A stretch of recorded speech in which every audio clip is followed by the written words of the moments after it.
Hey guys, first and foremost, before I get into this video, which is going to be on Corviknight and SSOU upon request, but also it's a very important Pokemon, so why not cover it?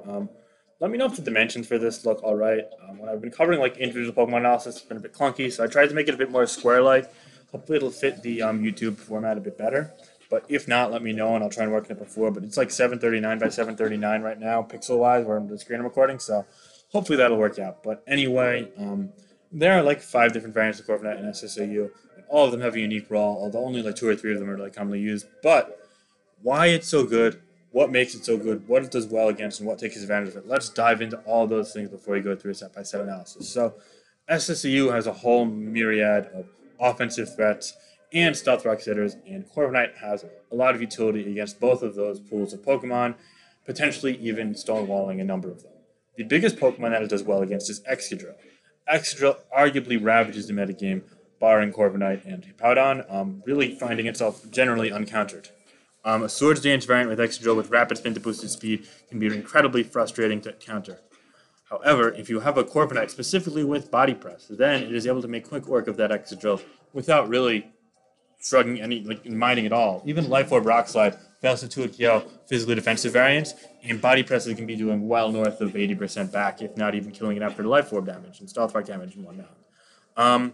So yeah, a Premier Excadrill chat, that's huge. However, look at the metagame. What clicks Stealth Rock in this metagame? Let's think. Bisharp, no. Clefable, okay, here and there. Do you beat Stealth Rock Clefable? Yes. You outstall it, you defog it in its face, etc. Excadrill, do you beat that? Yep, we just went over that. Ferrothorn, okay, it can leech body press you, which kind of gets annoying, but you can in a pinch, and you can remove all 3 spikes and then switch out. Hippowdon, yes, you beat that. Jirachi, Stealth Rock sets aren't common, but if you do counter them, you could beat them. Como-O, it's a bit weird because you could Brave Bird into it if you have Brave Bird, but they only run Taunt or Iron Defense in the last slot. So if they're one of those two over Toxic / Protect / Dragon Tail / Draco Meteor / moves hit Dracovish and Dragapult, then it could be annoying, but you kind of can beat them in the long haul in a way. Mew, they tend to run Taunt and lead Hyper Offense, but you can defog later on in that game. Seismitoad, bit of a complicated interaction. Seismitoad tends to like knocking you off and staying in the skull to get a burn, but you can chip it down, and if it's weakened, you can heal it. And if you don't mind taking a burn, then you can stand for the 1v1. Tracheon, actually, you do nicely against elite Tracheon teams. That is true, because you live a +2 hit, and you can defog right afterwards, potentially. Although it can leave you pretty weakened, so it's not like super ideal, especially since those teams like aim to weaken you for Bisharp or for another sweeper. So it's not great, but it's manageable. And Tyranitar, not a common Stealth Rock setter, but you can beat it if it's not banded, so yeah. And then, I mean, there are a bunch of Fringe Rockers. We're not going to get into those. You do lose to Torkoal on Sun teams, though. That's worth noting, I suppose.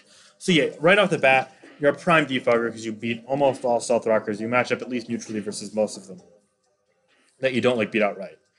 Only thing is like a lucky Seismitoad with slower Earth power could get annoying, or Leech Ferrothorn with Body Press could get annoying, so you gotta swap out.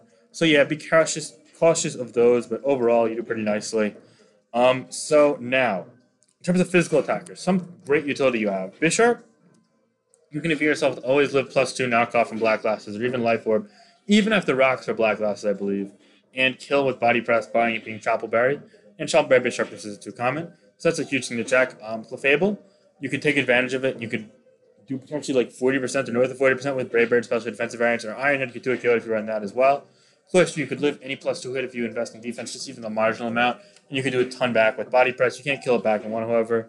Dracovish, you could live any 1 hit from Scarf, which is cool, but you're not doing a ton back, not to a killing. Extras, you said you Stonewall.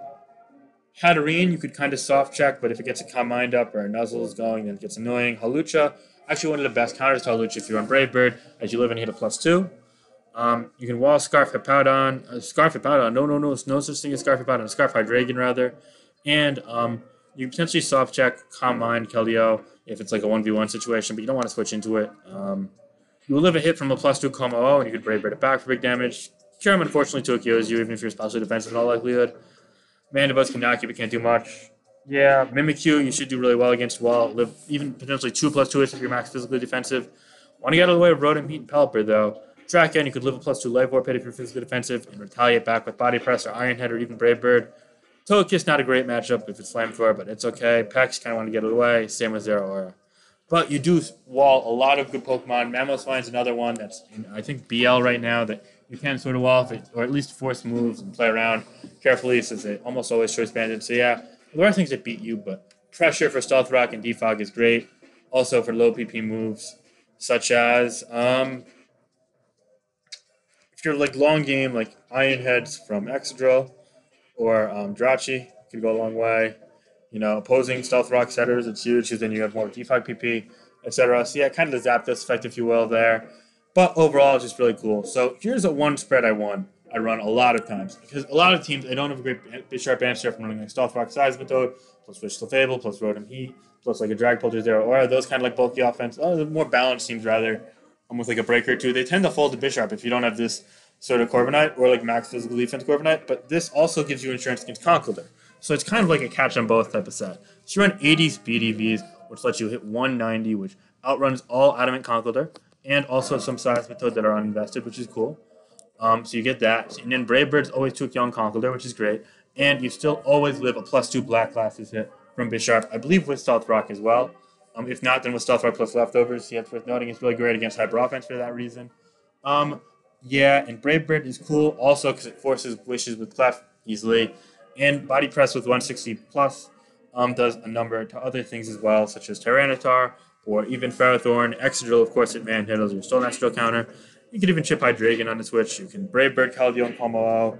Kyurem doesn't love switching into body presses either, nor does Rotom Heat. So, yeah, overall, a lot of utility. 16 defenses, just make sure you live with Specs, Fire Blast from Dragapult always. You can easily throw them into physical defense as well if need be.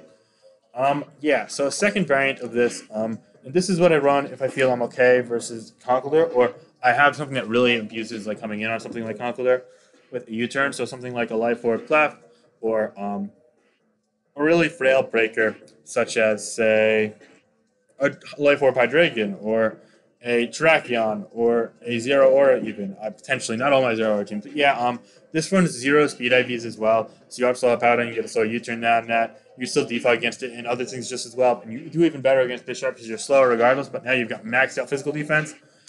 And you do lose out on outrunning Conkeldurr, but in return for that, you're slower. And you losing Brave Bird also sucks a bit against Clefable. It makes you a bit of a seizing duck. Against Como, it's really poor.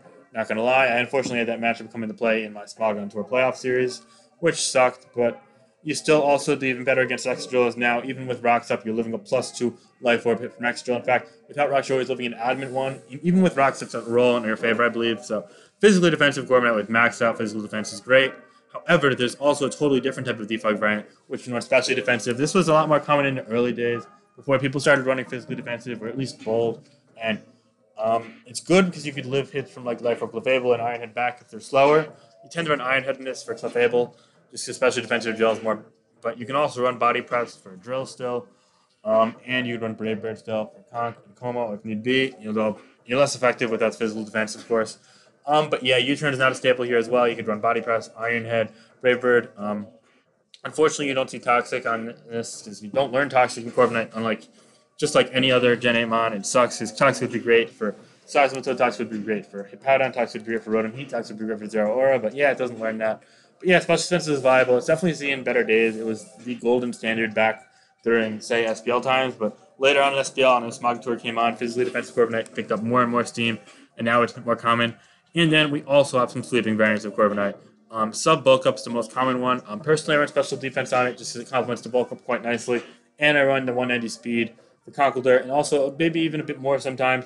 88 example instead of 80, because 80 it's 190, it's 192. So you could sub up, and you could live Scald behind the substitute with this against Seismitoad, and setup is great. Also, if it's non-haze Toxics that you're encountering, then you do it very well. However, the Powdon can always phase you out. Rotom, he can take advantage of you, especially if it's pain split. Zero Aura actually is super great against you for like bulk up. You could even 1v1 if you bulk up on the switch, which is really cool. Something I wanted to highlight. However, you have to proceed with caution there, of course. And critical hits can come and screw you over, especially if they're leftovers. They get a lot of chances to as you're roosting a ton. And last but not least, there's also this cheesy set that runs agility, bulk up, and power trip. I don't really know the spread for this personally. I ran this spread on the one team I used it because you outrun Zero Aura at +2. And it also means you outrun Aegislash. So let's say you go for a bulk up as it goes for like a Spec Shadow Ball into you. Then they could just think you're sub bulk up. You could hit it with that power trip in the blade form. You're going to be doing a ton with the boost. So if you're taking a chip, you can kill that. So yeah, there's a lot of ways out. Of course, you can run a little less speed and still run Zero Aura and Dragapult at +2, which is the main reason why I'd run speed to begin with. And bulk up, of course, helps with boosting your defense. You can run specially defensive because of this. I don't know the technically like most optimal spread, but this is one I ran in the past. Yeah, it's a bit cheesier of a set. It's going to suck against Rotom Heat. It's going to suck against Haze Tog Specs. It's going to suck against Well-Wanted Padon. Just like the bulk up set and on the normal bulk up set, but in other games as well. It's just going to be really cheesy. It's going to be relying totally on Power Trip. But it can potentially do very well against teams with the right setup. You see a lot with screens or like specific lures to some that can wall it and other teams that you'll face. But all in all, this is it. So yeah, these are all the Corviknight sets. Corviknight's a great Pokemon in SSOU. It covers a lot on the utility end and the defensive end. I hope you enjoyed this video. Please leave a like and a comment if you did, and subscribe if you like all of my videos. And if you want to see me go in depth on any other Pokemon, then let me know in the comments of this or any of my other videos. Have a nice night, guys. Have a nice night, guys. Blech, I can't talk. Oh my god. It's Finch. Peace.